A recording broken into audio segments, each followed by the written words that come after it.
Hello everyone, सो कैसे हो आप लोग? आई होप आप अच्छे होंगे। मैं बिल्कुल ठीक हूँ। और today what I study I want to share with you. So I started first of all from the polity subject और बाय नवीन शर्मा सर। तो मैंने जो नोट्स बनाए हैं वो मैं आपको शेयर करना चाहती हूँ कि मैंने क्या किया और कैसे नोट्स बनाए हैं। तो आज का हमारा डे 1 है, जो कि आने वाली न्यू वैकेंसी के लिए प्रिपरेशन कर रहे हैं और आप भी कर रहे हैं, तो अच्छी बात है। और यूपीपी और यूपीएसआई की वैकेंसी तो जहाँ तक कंफर्म है कि आएगी ही आएगी, और उसके लिए प्रिपरेशन और अदर वैकेंसीज भी आती ही रहती हैं।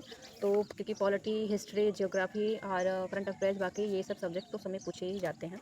तो हमने स्टार्ट किया से पॉलिटी से, तो मैं आपको कुछ दिखाना चाहती हूँ अपना। तो चलिए फ्रेंड्स, देखते हैं क्या क्या मैंने नोट्स बनाया हुआ है। फ्रेंड्स, सबसे पहले मैंने यहाँ पर लिखा है संविधान, what will be the definition of constitution. तो मैंने यहाँ पर संविधान की जो है डेफिनेशन लिखी है, इंग्लिश एंड हिंदी में भी, जो कि आप देख सकते हैं। इसका डेफिनेशन होता है नियमों कानूनों का एक ऐसा संकलन है जो किसी या फिर एक देश का शासन चलाने के लिए आवश्यक है, उसको हम कहते हैं संविधान। संविधान का जो होता है संविच्छेद, वो संविधान मीन्स समान कानून, सबके लिए इक्वल लॉ। और in English a collection of rule and law that are necessary for the governance of a country. Okay guys. और जैसे कि यहाँ पर एक वर्ड आया है शासन। तो शासन का मतलब क्या होता है? शासन मीन्स होता क्या है एक्चुअली? तो शासन मीन्स एक ऐसा शासक के द्वारा अपने राज्य के संचालन के लिए बनाई गई व्यवस्था ही शासन कहलाती है। ठीक है गाइस। तो आप अगर समझना चाहें तो इस एक लाइन से आप समझ सकते हैं कि शासन से हम क्या समझते हैं, शासन का मतलब क्या होता है, मीन्स क्या होता है। फिर नेक्स्ट वर्ड आता है राज्य व्यवस्था, क्योंकि जब तक हम बेसिक नहीं पढ़ेंगे पॉलिटी में, हमें समझने में बहुत डिफिकल्टीज सामना करना पड़ेगा, क्योंकि पॉलिटी में ऐसे बहुत सारे वर्ड्स हैं जो डिफिकल्टीज हैं, उसका मीनिंग नहीं पता होता हमें, तो याद भी रखने में मुश्किल होता है। तो जैसे नेक्स्ट है राज्य व्यवस्था क्या होता है, या फिर किसे कहते हैं, इसकी डेफिनेशन क्या होगी। तो संविधान को व्यवहार में लाना ही राज्य व्यवस्था कहलाता है। To putting the constitution in practice, वो होता है राज्य व्यवस्था, उसको हम राज्य व्यवस्था कहते हैं। और तो जैसे कि गाइस हम इसको एक एग्जांपल समझे, तो जैसे आर्टिकल 17 है, जो कि अनटचेबिलिटी का अंत है, एबोलिशन ऑफ अनटचेबिलिटी। तो जब कोई रूल बनता है और उसको हम पालन करते हैं, उसको प्रैक्टिस में लाते हैं, उसको मानते हैं, फॉलो करते हैं, तो वो हो जाता है कि हम उसको यूज़ में ला रहे हैं, उसको हम व्यवहार में ला रहे हैं, तो उसको हम बोलते हैं कि वही है राज्य व्यवस्था। और दूसरा है नागरिक अधिकार संरक्षण अधिनियम, सिविल राइट्स प्रोटेक्शन एक्ट 1955। तो कोई भी रूल्स व्यवहार में लाना वही कहलाती है राज्य व्यवस्था। उसके बाद है आर्टिकल 21। अगर आर्टिकल 21 से हम समझें तो आर्टिकल 21 से है ये लव मैरिज, सांस लेने पर झपकाने या खाना पीना सांस लेने का अधिकार देता है। तो इसको भी हम यूज़ में लाते हैं, करते हैं, फॉलो करते हैं। तो ये भी एक एग्जाम्पल हुआ कि हाँ, ये राज्य व्यवस्था यही है।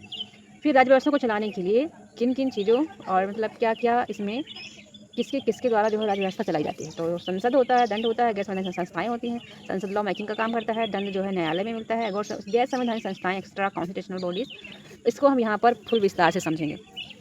तो जो एक्स्ट्रा कॉन्स्टिट्यूशनल बॉडीज़ होती हैं वो यहाँ पर हम समझेंगे। संस्थाएं, संस्थाएं जैसे कि कितनी प्रकार की होती हैं।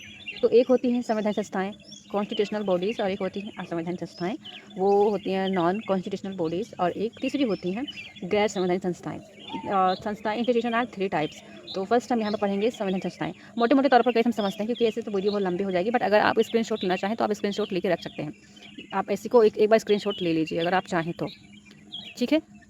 तो इसको हम थोड़ा अच्छे से समझ लेते हैं। एक बार मैं आपको बताना चाहूँगी ऐसे थोड़ा मोटा तौर पे। बाकी आप अपने हिसाब से पढ़ेंगे अपने अकॉर्डिंग, तो ज़्यादा अच्छे समझ में आएगा। आप स्क्रीनशॉट लेके आप पढ़ सकते हैं अच्छे से बाद में, क्योंकि बाद में रिविजन करने के लिए स्क्रीनशॉट होना ज़रूरी होता है। तो कॉन्स्टिट्यूशनल बॉडी जिनका जिक्र संविधान में हो, और जैसे कि उदाहरण वित्त आयोग आर्टिकल 280, निर्वाचन आयोग आर्टिकल 324। तो जिसका जिक्र संविधान में हो उसको बोलते हैं संवैधानिक संस्थाएं होती हैं। और असंवैधानिक संस्थाएं जो संविधान का उल्लंघन करे, वायलेशन ऑफ कॉन्स्टिट्यूशन, मतलब कि आतंकवादी जैसे हो गया संगठन, माओवादी संगठन, नक्सलवादी संगठन, और जो कि संविधान में नहीं होती हैं, तो ये होती हैं नॉन कॉन्स्टिट्यूशनल बॉडीज़।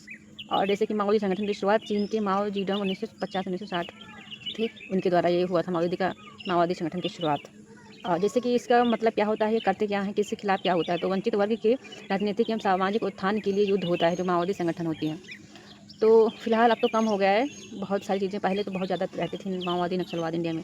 और नक्सलवाद की शुरुआत इंडिया में 1967 में हुई थी, वेस्ट बंगाल से। जिला था दार्जिलिंग। नक्सलवादी नेता चारू मजूमदार, कानू श्यामलाल। तो नक्सलवाद को रोकने के लिए यूएपीए 1967 आया, और अनलॉफुल गतिविधियाँ रोकथाम प्रिवेंशन एक्ट 1967 एक्टिविटीज़ के तहत। और तीसरी होती हैं गैर संवैधानिक संस्थाएं, एक्स्ट्रा कॉन्स्टिट्यूशनल बॉडीज़, जिसका जिक्र संविधान में ना हो उसको बोलते हैं हम गैर संवैधानिक संस्थाएं। संविधान को लागू करने में सहायक कैसे होता है? तो प्रेसिडेंट मंत्रिमंडल की सलाह पर जो संस्था बनाती है उसे एग्जीक्यूटिव बॉडी कहते हैं, जैसे कि नीति आयोग। संसद जो उनके लिए कानून लेके आएगी। संसद जो कानून लेके आएगी उसे स्टैट्यूटरी बॉडी कहते हैं, सांविधिक संस्था कहते हैं। तो फ्रेंड्स, मैं आपको बस इतना बताना चाहूँगी, आप अगर स्क्रीनशॉट लेना चाहें तो आप ले लीजिए, बाकी आप अपने हिसाब से पढ़िए। बस I wanted to share with you कि मैंने क्या क्या पढ़ा है। तो सांविधिक संस्थाएं क्या है, संविधान की आवश्यकता क्यों पड़ी, सबको पालन करना है, यदि नहीं करेंगे तो पनिशमेंट क्या मिलेगी, जो रूल बनाया गया है। फिर यहाँ पर जो है संविधान, ये मचल लालूंगा असम वाला केस, एकात्मक, संघात्मक, अर्धसंघात्मक। संविधान देश की अर्थव्यवस्था को क्या तय करता है। फिर संविधान संगठन, संविधान संघात्मक संविधान। उसके बाद में परिसंघ क्या है, संघ क्या है और संघ क्या है, संसाधात्मक सरकार, अध्यात्मक सरकार, अर्ध अध्यात्मक सरकार, ये सारी चीज़ें हैं। संविधान का वर्गीकरण, लिखित संविधान, अलिखित संविधान, कहाँ कहाँ के संविधान है जो लिखित हैं, कहाँ कहाँ के संविधान है जो अलिखित हैं यहाँ। और फिर यहाँ पर मैंने स्टार्ट किया है लेसन 3 तो we can't say lesson 3, we can say this is 3 episode but I started, but जहाँ तक आप रख सकते हैं पार्ट एपिसोड 2 तक। तो यहाँ तक मैंने नोट्स बनाया, मेरा पुराना नोट्स भी है बट उसमें बहुत सारी चीज़ें मिस हुई हैं, तो मैं फिर से बना रही हूँ इस अच्छे से। आई होप आपको ये समझ में आया होगा। ये थे मेरे नोट्स के कुछ पेज जो मैंने आपको दिखाया। और अगर आपको जैसे कि स्क्रीनशॉट लेने में कोई प्रॉब्लम है और अगर आपको नीड है तो नेसेसरी है तो आप मुझे कमेंट कर सकते हैं। बाकी तो आप बना ही रहेंगे, खुद का नोट्स बनाइए, वो और अच्छी बात है, क्योंकि जब खुद हम नोट्स बनाते हैं तो चीज़ें लंबे समय तक याद रहती हैं, याद करने में उससे हेल्प मिलती है। तो आप हो सके तो आप खुद से बनाइए, बट फिर भी अगर आपको आवश्यकता है, नीड होती है तो आप बताइएगा। और मैं जो है मैंने आज ही जो शायद उसमें मैंने एक क्रिएट किया था ग्रुप टेलीग्राम पे, बट उसमें मैंने कुछ भी पोस्ट नहीं किया है। तो उसमें मैं जो है सारी इसको जो है पीडीएफ बना के मैं उसमें सेंड कर दूँगी अगर आपको चाहिए होगा तो ठीक है गाइस, पढ़ाई करिए अच्छे से। और जब किस्मत साथ देगी, लक साथ देगा, सब साथ देगा तो फिर से हमारा निश्चित ही होगा। और अच्छे से पढ़ाई करिए, क्योंकि वैकेंसी तो जहाँ तक है आएगी ही आएगी। तो आप अभी टाइम है अच्छे से कि हम खुद को तैयार कर सकते हैं, नहीं तो वैकेंसी जब आती है तो फिर हमारी पढ़ाई अच्छे से नहीं हो पाती है। तो अभी जहाँ पर हमारी जो कमी है उसको हमें बनाना है मजबूत, और उस पर हमें काम करना है। तो पढ़ते रहिए, आप अपनी टारगेट को अचीव करिए और खुद से टारगेट रखिए कि मुझे आज ये करना है, इतना करना है, लर्न करना है, ये रिवाइज़ करना है। तो वो ज़रूर होगा अगर आप खुद से टारगेट रखेंगे तो। ठीक है, तो बस ये वीडियो यहीं पर एंड करते हैं। और नेक्स्ट जो है मैं बनाऊँगी, जो आने वाली वीडियो में मैं आपको शेयर करूँगी, पीडीएफ भी अगर आप चाहोगे तो मैं शेयर करूँगी।